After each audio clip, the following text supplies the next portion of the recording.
அண்மை செய்தியை பார்த்துக் கொண்டிருக்கிறோம். தமிழக வெற்றிக் கழக தலைவர் விஜய் வார இறுதி நாட்களில் சனிக்கிழமைகளில் பரப்புரை பயணம் மேற்கொண்டு வரும் நிலையில் நாளை நாகை, திருவாரூர் உள்ளிட்ட மாவட்டங்களில் பயணம் மேற்கொள்ள இருக்கிறார். இந்நிலையில் பரப்புரையின் போது அமைதியாக கலந்து கொள்ள வேண்டும் என்று தொண்டர்களுக்கு தாவேக தலைமை அறிவுறுத்தி இருக்கிறது.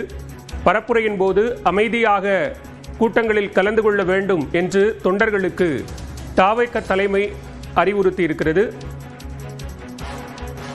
கூடுதல் விவரங்களோடு இணைகிறார் சிறப்பு செய்தியாளர் ரகுவரன். விவரங்கள். தமிழக வெற்றி கழகத்தின் தலைவர் விஜய் அவர்களுடைய 2ஆம் கட்ட பிரச்சாரம் நாளை தொடங்க இருக்கிறது.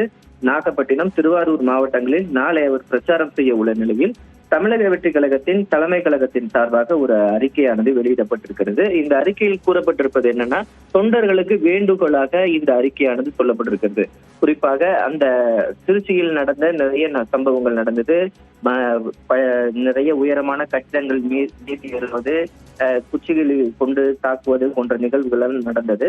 இது போன்ற சம்பவங்கள் எதுவும் நடைபெறக்கூடாது. கர்ப்பிணி பெண்கள் போன்றோர் வர வேண்டாம், இளைஞர்கள், குழந்தைகளை தூக்கி கொண்டு யாரும் வர வேண்டாம் போன்ற வேண்டுகோள் எல்லாம் விடுக்கப்பட்டிருக்கிறது.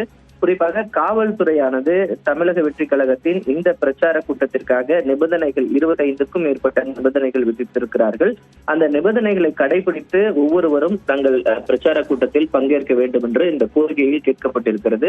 குறிப்பாக பாத்தீங்கன்னா, இந்த திருச்சியில் நடைபெற்ற இந்த பொதுக்கூட்டத்தில் கடைகளை சேதப்படுத்த சிறு சிறு கடைகள்லாம் இருக்கு. அந்த கடை மீது ஏறி நிற்கும் போது அந்த கடைகள்லாம் உடைஞ்சிருது.